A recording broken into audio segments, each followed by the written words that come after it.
Txosnetan dago jaia, txosnetan dago ere herri mugimenduarekin elkartasuna edo, bueno, jendea etortzen da bata eta bestea erengatik. Dago auzolana, parte hartzea, autogestioa,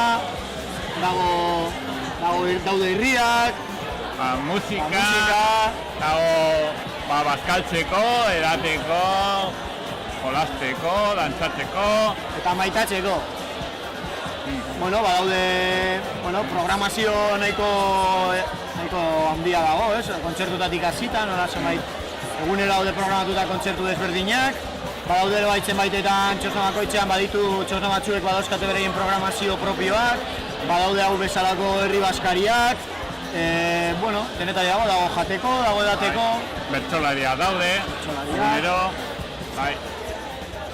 Gasteizko txosnak orain dela 34 urte hasi ziren, Alde Zarran uste dut, oso txosna gutxi, era improvisatu batean, andamiokin, eta gero ja, handitu dira, eta igual, orain dela 10 urte pasata, etorri ginen hemen, gune honetara, eta hemen indarra hartu dugu, eta orain gaude ere handitzen. Indartzen ari gara. Partean ikuste dut, txosnak egon zirela gutxienez Floridan, eta baita ere hor katedral atzean, uste dut Luisein zeintzen da, Marianisten kalean aurrean, eta hortik ona pasatu zen. Hor egon zen garai bat hola gainbera pizkat egon zena, baina azken aldean indartzen ari dira, talde berriak sartu dira, eta azken 2 urte hauetako balazioa gutxienez, ni nagoenetik edo nahiko positiboa izaten ari da.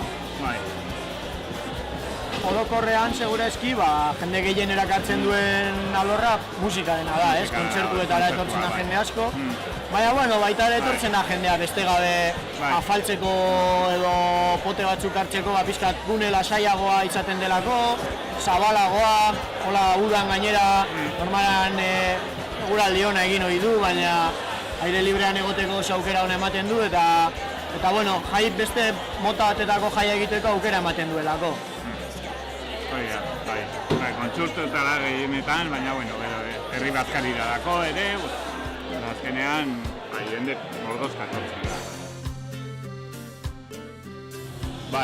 Azten bagara hortik, handago baeka, eta gero jarraian dago azkapena. Musikalaia da, ondo pasatzeko. Eta azkapena horrean dago Kozina Gerrilla edikadura eskubidearekin, rollo hori lan egiten dute, eta bere txosnan hori. Eta ikustekoa da nola egiten dute, ganbak dute, arrautsak, eta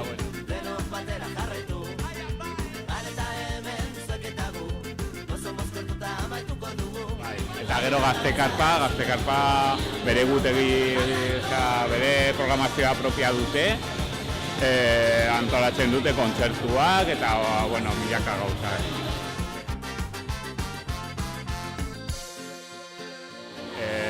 Ondoan frakinezkoak,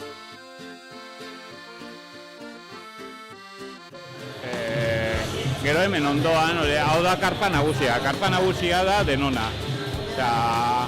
Gertatzen dena da, gaua ez bada oso potentea, txosna guztiak izten dira igual 5etan edo, eta hau mantentzen da irekita 8 arte.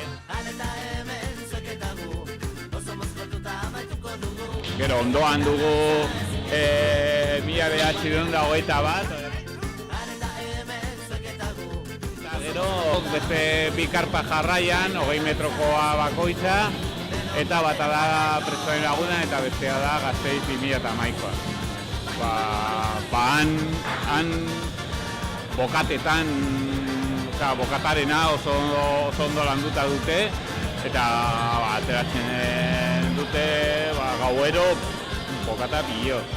Eta hauen aurrean dago Bertsozale Elkartea, dute bere programazioa propia ere, antolatu dute saio batzuk kuriosoa, bertso fusioa, bertsokoarenak ere,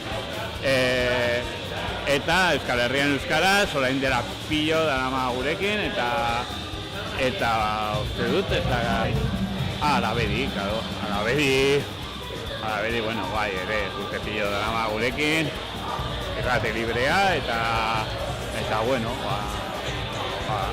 hori dira hemen dauden guztiak, urrengo urtean, pasaren urtean bederatzi, aurten 11, eta urrengoan hemen kabitzen dira beste batzuk, suposatzen dut, hau ondituko dara.